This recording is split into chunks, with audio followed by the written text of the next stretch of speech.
At my grandmother's funeral, my uncle smirked and said, "I already emptied her safe deposit box. There's nothing left for you." I thought he had won until the lawyer smiled and said, "Actually, you took the wrong box." When the truth came out, my uncle's face went pale. I stood by my grandmother's casket, my hands clenched into fists. I should have been grieving, reminiscing about all the good times we had together, but instead, I was staring at my uncle, his smug face, his tailored black suit that screamed arrogance, and that little smirk on his lips that made my blood boil. He leaned in, just close enough so only I could hear him, and whispered, "I already emptied her safe deposit box. There's nothing left for you." Then he walked away like he had just won the lottery. For a moment, I couldn't even react. My body went cold. My grandmother had worked her whole life to build what she had. She wasn't a billionaire, but she was careful. She had saved, invested, and, most of all, she had been smart about her money. She always told me, "When the time comes, I'll make sure you're taken care of." And now, my uncle, the man who had barely even visited her in her last years, was gloating about robbing her before she was even in the ground.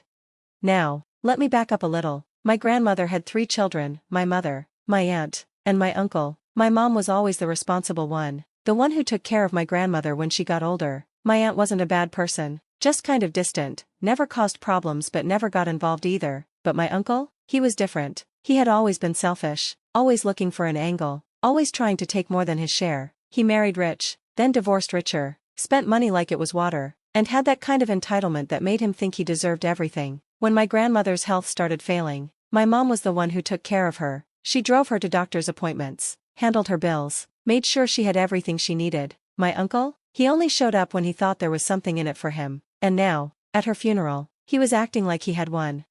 The funeral ended, and everyone started heading to the reception. I stayed back, trying to process everything. That's when my grandmother's lawyer, Mr. Thompson, walked up to me. He was an older man, someone my grandmother had trusted for decades. He had that calm, knowing expression on his face, the kind that made me think he knew something my uncle didn't. He glanced over at my uncle, then back at me, and said, "Actually, he took the wrong box." My head snapped up. "What?" He smiled. "Your grandmother knew how he was. She had 2 safe deposit boxes. One was a decoy." It took me a second to process what he was saying. "So he stole the fake one?" Thompson nodded. "Everything in there was meant to throw him off. Worthless old documents, some fake stock certificates, and a handful of old coins that aren't worth anything." I felt a slow, creeping satisfaction building in my chest. "And the real one?" He handed me a small envelope. "The details are in here, but let's just say he's in for a surprise when he tries to cash in on what he stole." I almost laughed right then and there, but I didn't. No, I wanted to see how this played out, so I waited. It didn't take long. A few days later, my uncle started bragging about all the things he was planning to do now that he had secured my grandmother's wealth. He was talking about vacations, investments, even a new house. Then he tried to cash in, and that's when the truth hit him like a freight train. I didn't have to wait long to hear the fallout. A few days later, my cousin, my uncle's only son, called me, his voice tight with frustration. "Have you seen my dad?" he asked. "No." "Why?" I said, though I already had a feeling. "He's losing it." He sighed. "He went to the bank today to cash in some of Grandma's old stocks and bonds, and they told him they were worthless." I almost choked trying to hold back my laugh. "Wait, what?" I said, playing dumb. "Yeah," he said. "He's screaming at his lawyer right now. Something about how he was supposed to get everything." I could only imagine the scene. My uncle, who had spent years thinking he was the smartest person in the room, was now realizing he had robbed himself, while my uncle was busy figuring out that he had stolen a box full of useless papers. I sat down with Mr. Thompson to go over what my grandmother had really left behind. He slid a folder across the table. "Your grandmother knew your uncle would try something," he said, "so she made sure everything was airtight." I opened the folder, my eyes scanning the neatly typed words. My grandmother had divided everything, her house, her savings, her investments, but she had left something specific just for me, a separate trust, one he couldn't touch, one that held something far more valuable than just money. My heart pounded as I flipped through the pages. It was ownership of a large piece of land she had bought decades ago. It didn't seem like much back then, just some open space outside of town, but now? Now it was worth millions.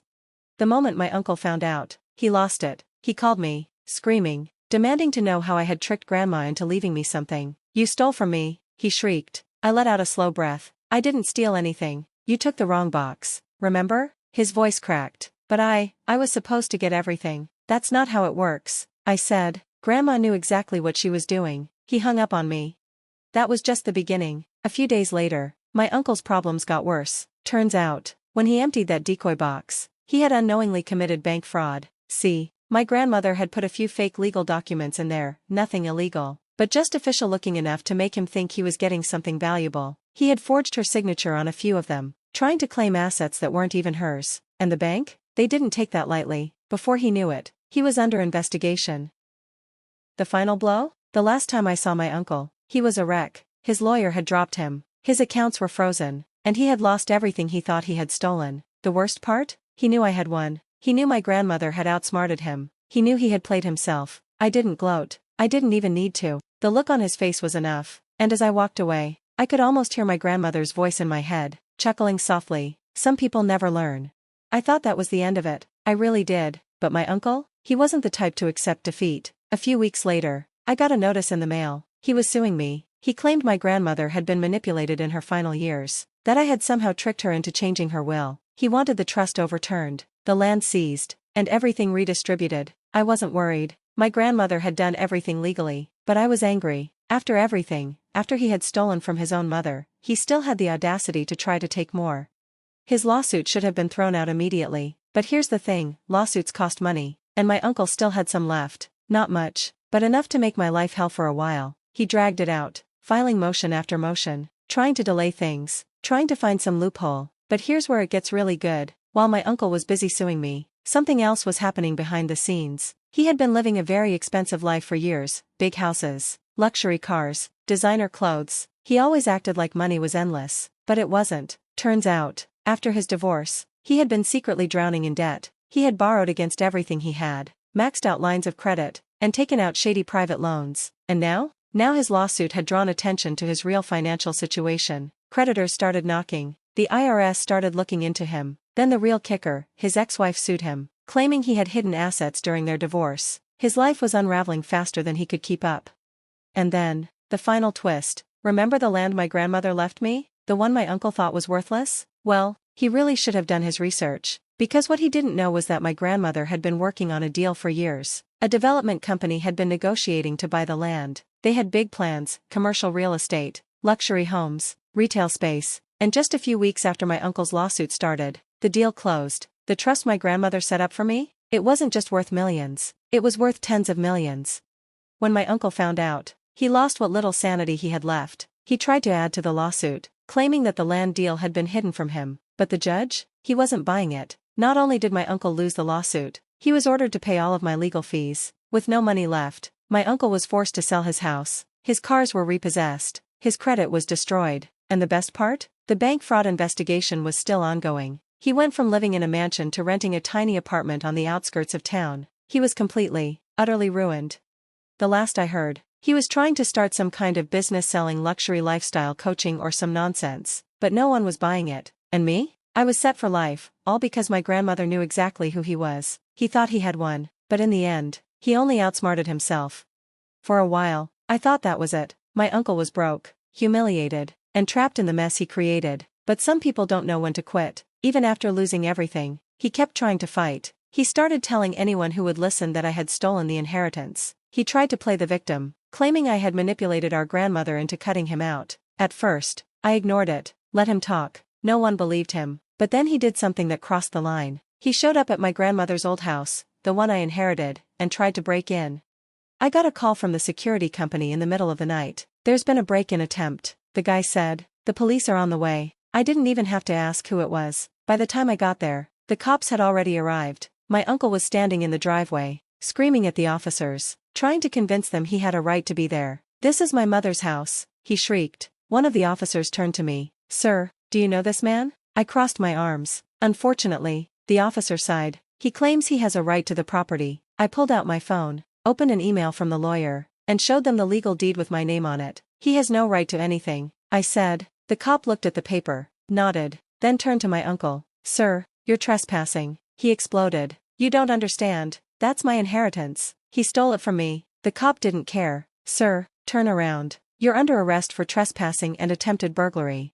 I watched as they cuffed him. He was screaming, cursing, still acting like he was in control, but he wasn't. He was done. He had nothing left, no money, no lawyers, no friends willing to help. And now? Now he had a criminal record. As they put him in the back of the police car, he locked eyes with me, and for the first time, I saw it, not anger, not entitlement, fear. He knew this was the end, and I just stood there, watching, letting him feel every second of it.